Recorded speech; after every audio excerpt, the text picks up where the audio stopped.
as you know, for the Kidney Foundation, which is now called the National Kidney and Transplant Institute, the kidney disease was quite familiar with the Marcos family. So with that in mind, we thought of trying to help the Filipino people in terms of providing facilities for the treatment of kidney disease. We were all excited, of course. I invited the known specialists in kidney disease from various hospitals and various institutions. And we met almost every 2 or 3 months prior to the start of the construction of the National Kidney Foundation facilities. It's quite a feat. That's why we invited specialists from various colleges of medicine, medical centers, and hospitals to help us plan this together. First of all, in consultation with the various institutions, College of Medicine, medical centers, and hospitals, we chose various candidates for fellowship training. And the emphasis was that we should have trainees, not only from the metropolitan area, but also from various regions of the country, to serve not only the metropolitan area, but the whole Philippines. There's no need for convincing. It's a project that is good for the country, and the doctors welcome.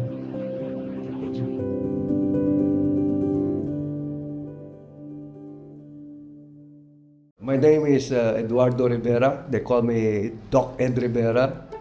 I'm one of the first 5 young doctors then, that time, way back in '83. You may call us residents. From internship to general surgery, my interest was already in urology while I was in Makati Med.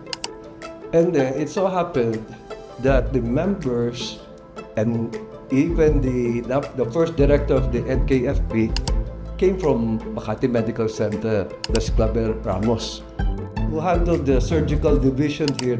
And I don't think it's a gamble because the people who were there in the core group are top-notch, highly respected in their fields.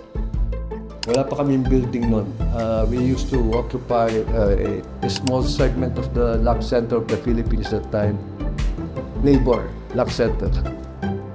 This area of Quezon City, to them it was an idea to make it like the medical city.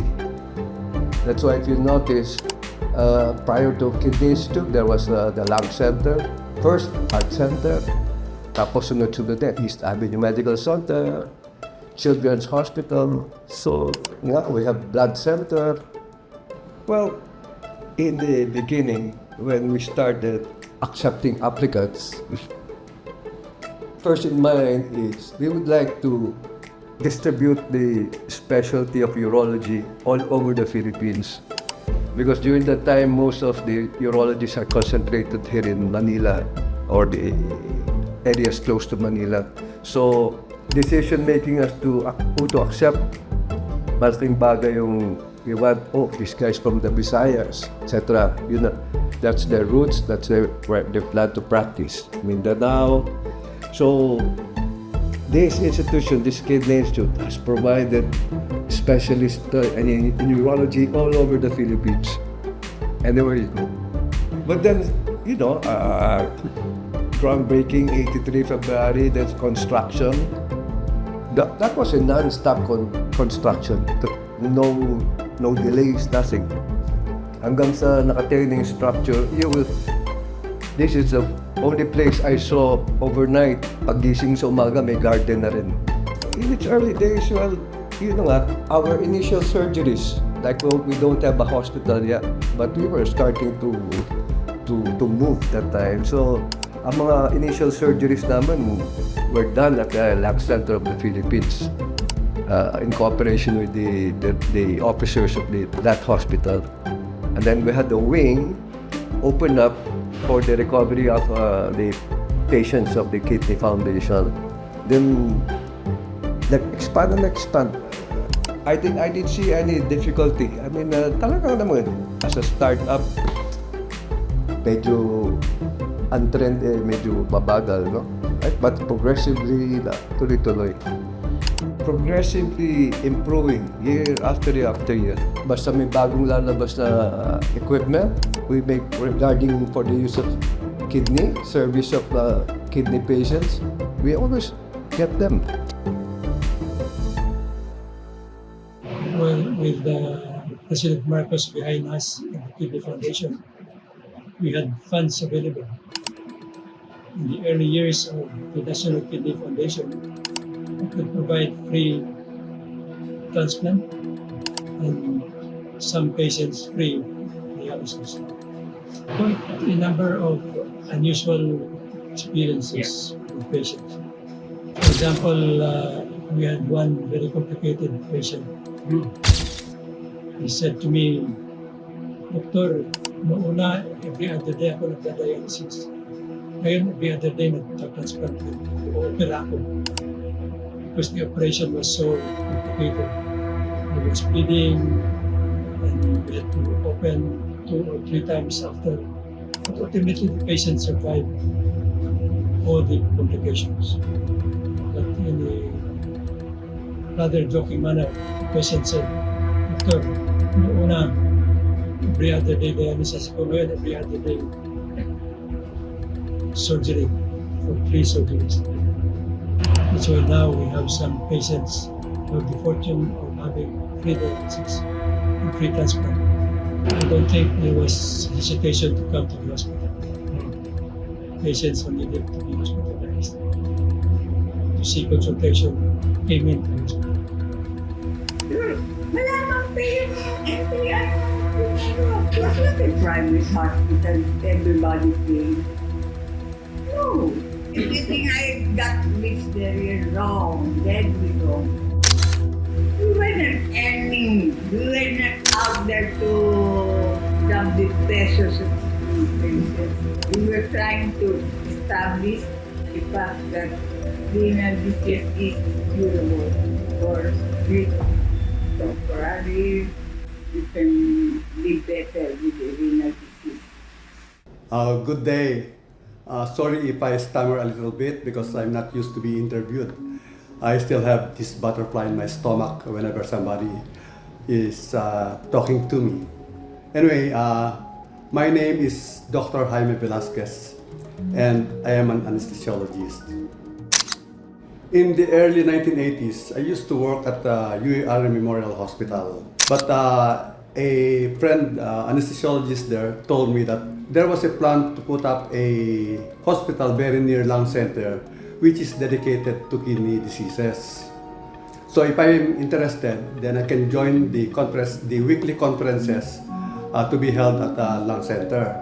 So what they did was to chop off part of lung center, I think 2 or 3 wings of lung center, and made it as the National Kidney Foundation of the Philippines Hospital.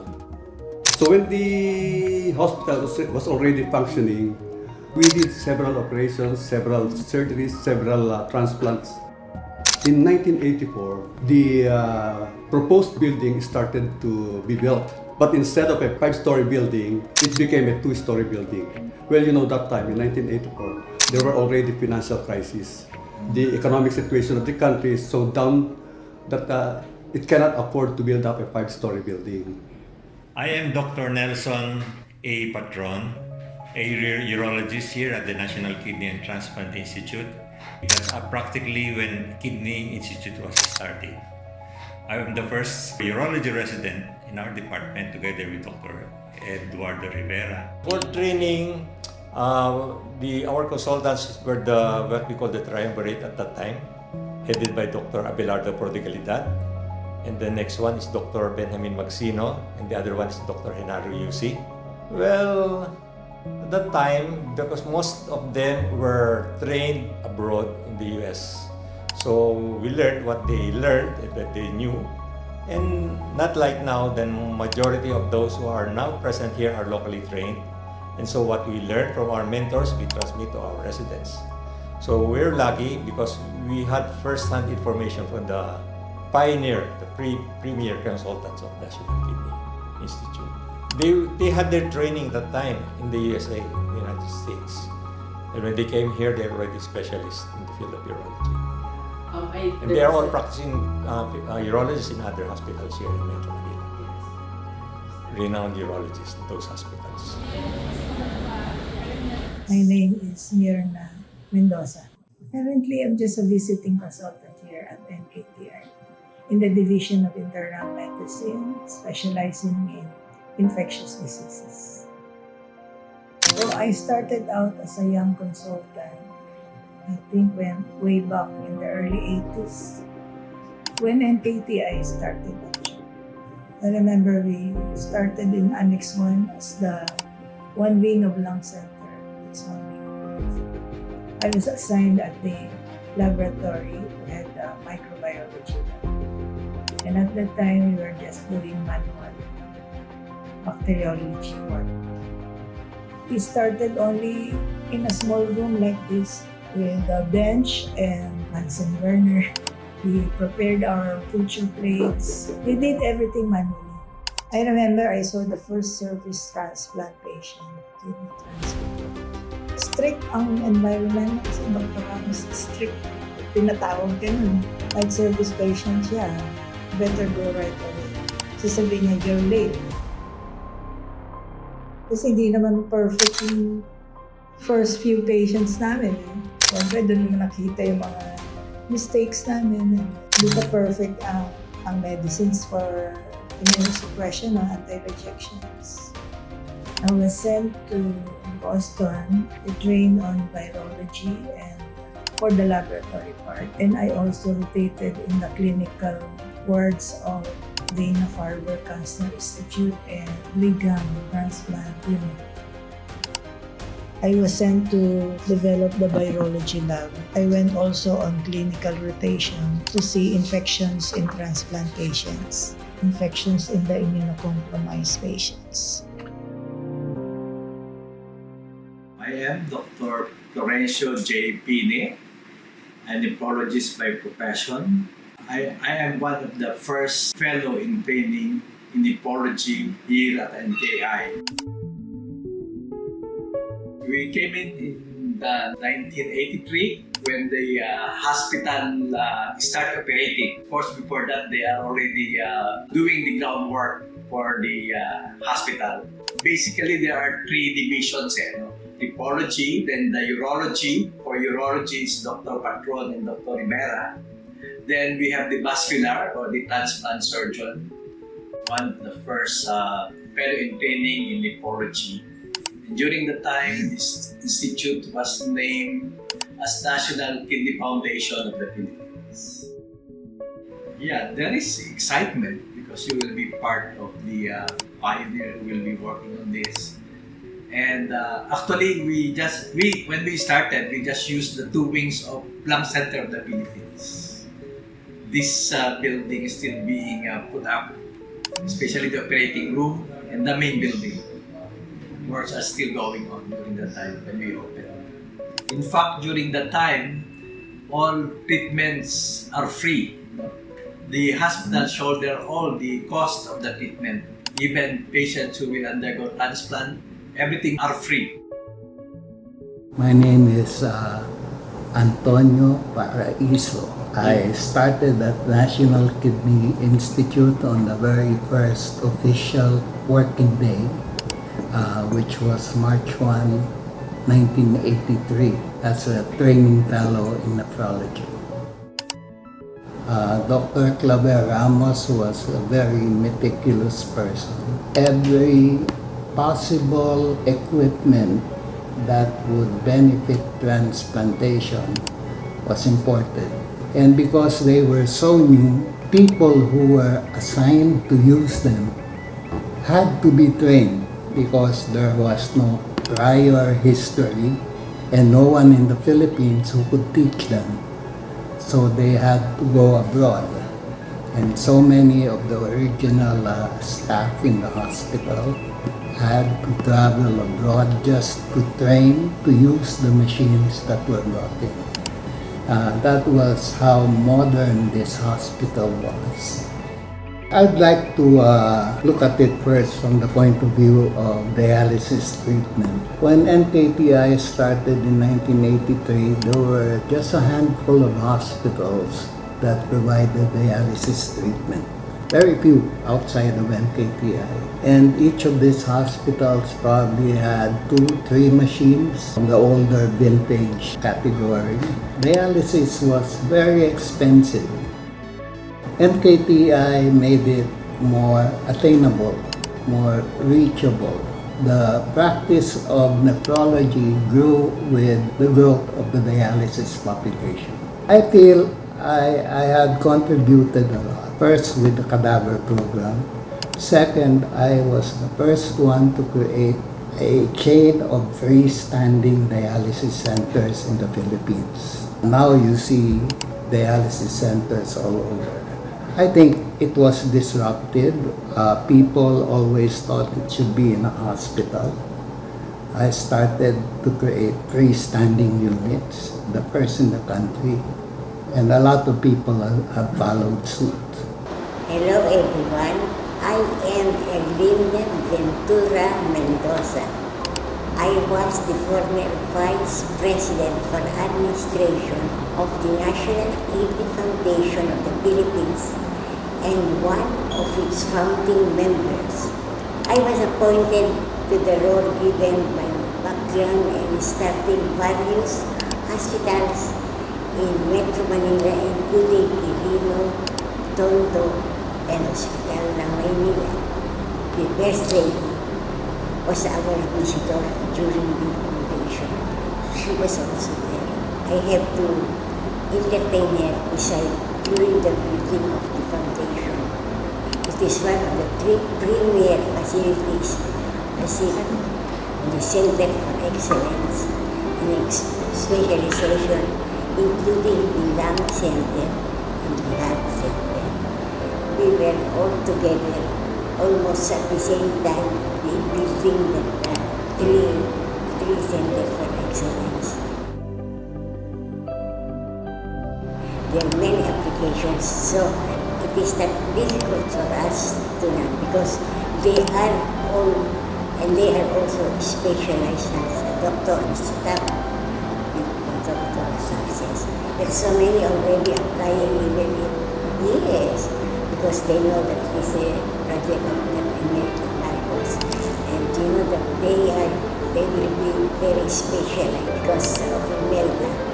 You can ask them what we need, and all there is there already. When Imelda says it is there, no hardship.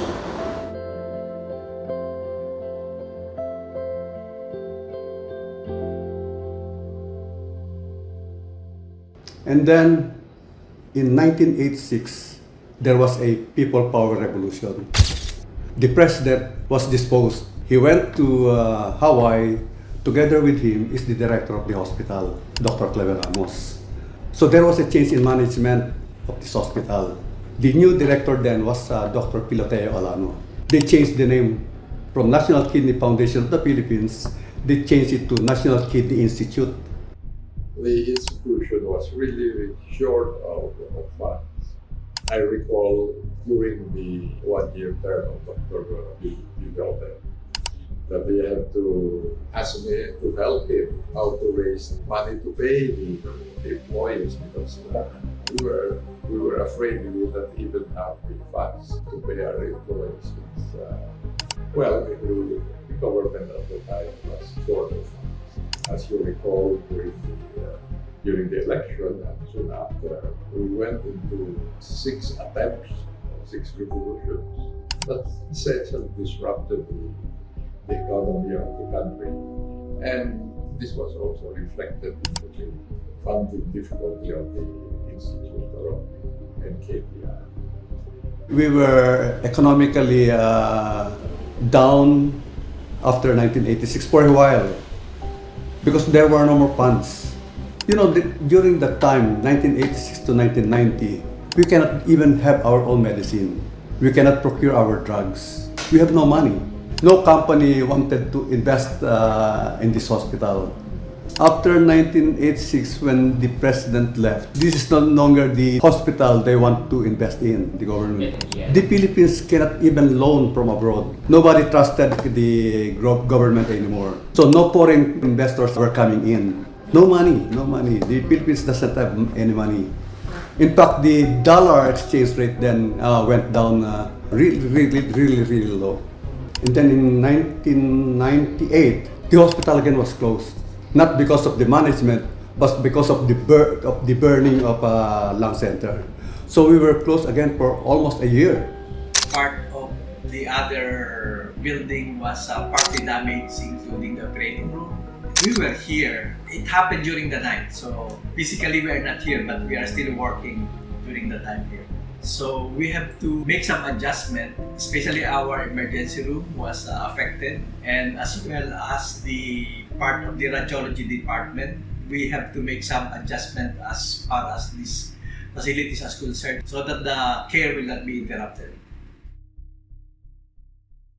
Despite the fact that we were short of hands, I would say it was among the most productive decade, the so-called first type of surgeries that were done in the Philippines. We were able to do a significant number of vascular operations, major vascular operations, as well as urological operations. We were able to continue with our work, and since we had a modern operating room, we were able to accomplish a tremendous amount of both surgical and medical so-called first done in the country. And that's a story that can be told because it was during those times when I was deputy director and chairman of the Department of Surgery that we did a tremendous amount of work in kidney transplantation. And it was also during that time when we were able to perform the first so-called multi-organ transplantation in Asia. The transplant of a kidney and a pancreas in one patient, and the transplant of a liver and a kidney in another patient. And we were able to do something like 3, at most 4 liver transplants during the period. The decade of the 90s, not only a decade of rebirth, if you may call it, as well as the rapid growth of the institution, despite the financial difficulties that we were facing. It was good enough to be able to do the operations that we wanted to do that would not be done essentially in other institutions. And the reason for that again was because as a government corporation, to a certain extent, assistance from the private sector, and particularly congressmen who were sending patients to our hospital for either kidney transplantation, complicated diseases, not necessarily even related to the kidney. When I became a director, the first thing that I felt had to be done was how to motivate our employees. The strategic meeting that we initiated when I started my term, done on an annual basis for the next 15 years or 11 years. And the first decade was probably among the most productive, same time the most challenging, a decade of construction, expansion, and complete modernization of the facilities of the institute, the construction of so-called outpatient and doctors' medical clinic.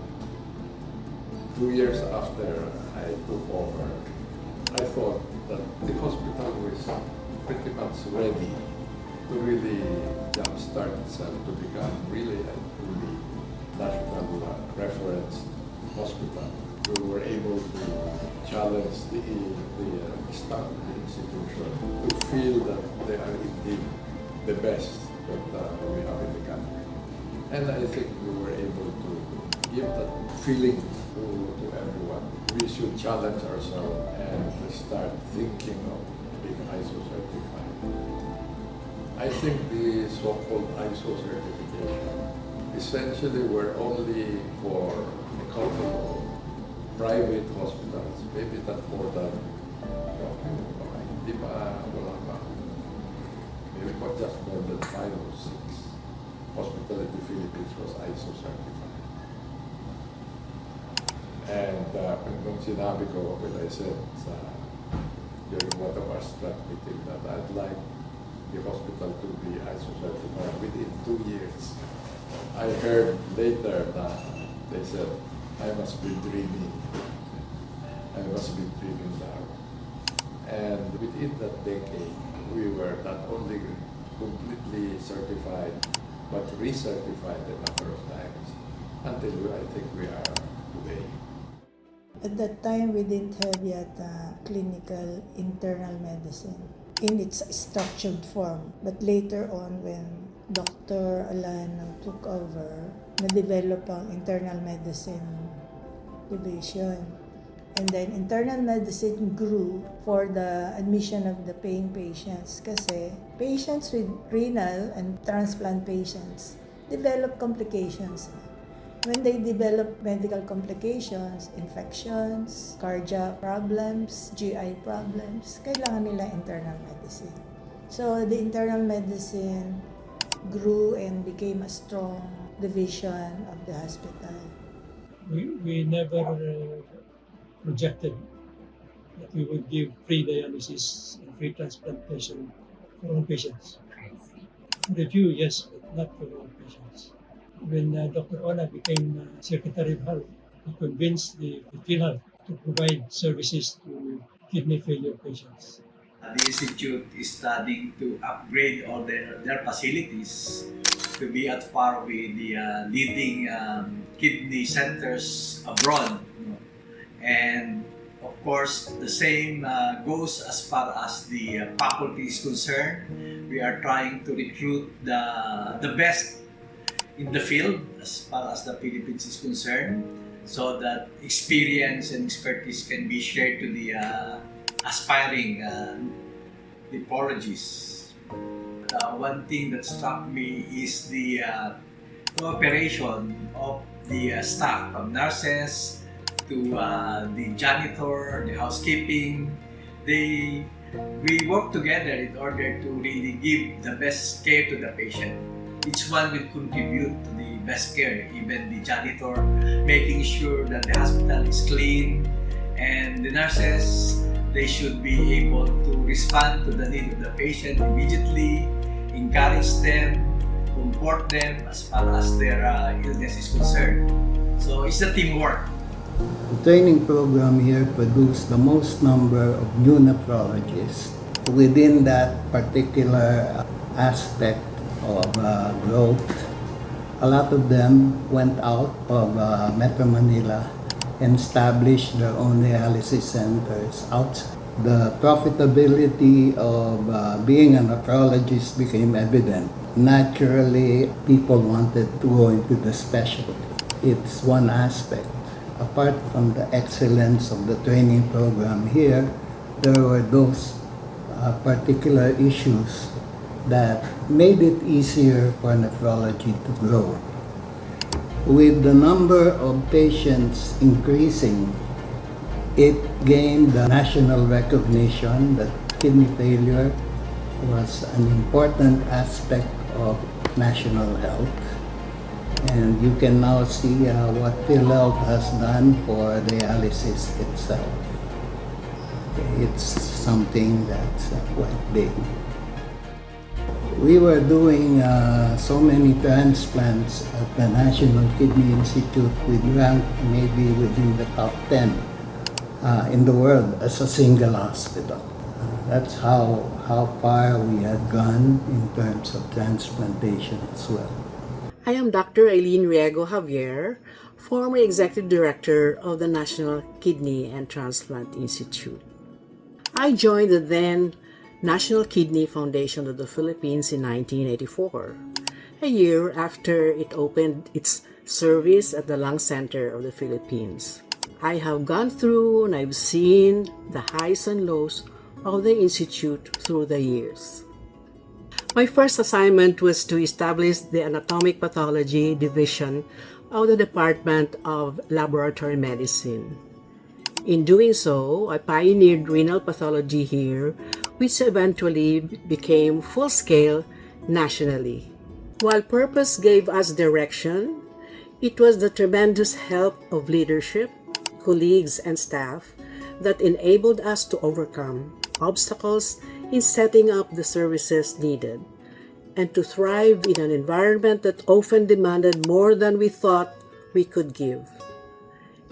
In the same manner, I saw the power of solidarity when together we rose to meet the unprecedented challenges, both positive and negative, such as the different milestones of first in NKTI, the 1998 fire which gutted the Lung Center and NKTI, the amazing turnaround of the Institute in years 2000 and up, proving that unity is not just a value, it is our greatest asset.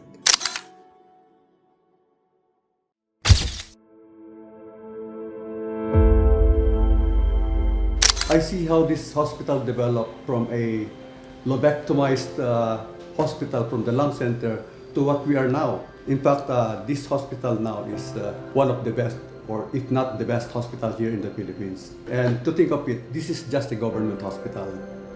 We can be compared to the best hospital here in the Philippines. And we are receiving a lot of accolades here in the hospital, both from our services, our training, our researches. The Department of Anesthesia produced a lot of trainees who are really an expert in their field. In fact, many of them become chairman of their respective hospital where they work.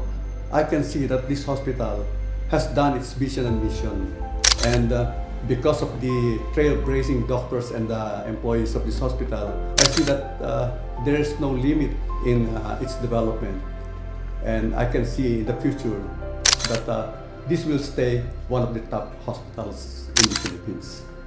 That's what we encounter from patients who have been seen and treated in other patients, and then they came to us. Most of them commented that we have not been treated like this, what you are doing here to us. We have received a special treatment here at the National Kidney Institute, and then they have appreciated what we have done for them. The future workforce of the National Kidney Institute is to continue the good work with which all different collaborators, both past and present, have contributed.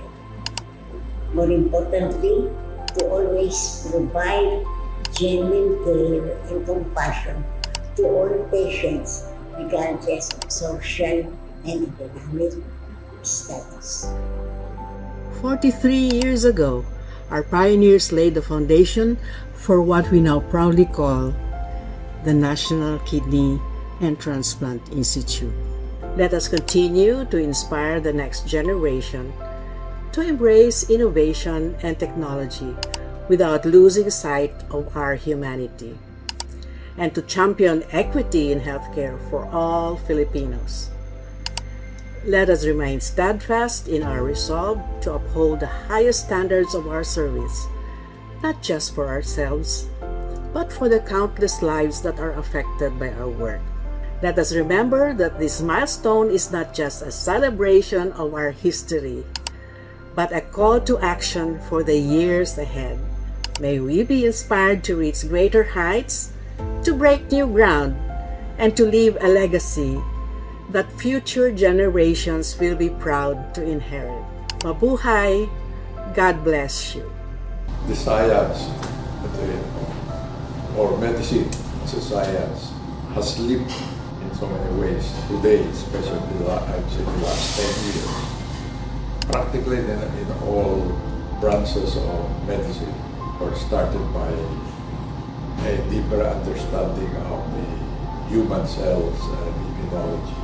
It is therefore important that NKTI continues its advocacy or its effort to be able to modernize its not only its laboratory but the entire fabric of medical care today.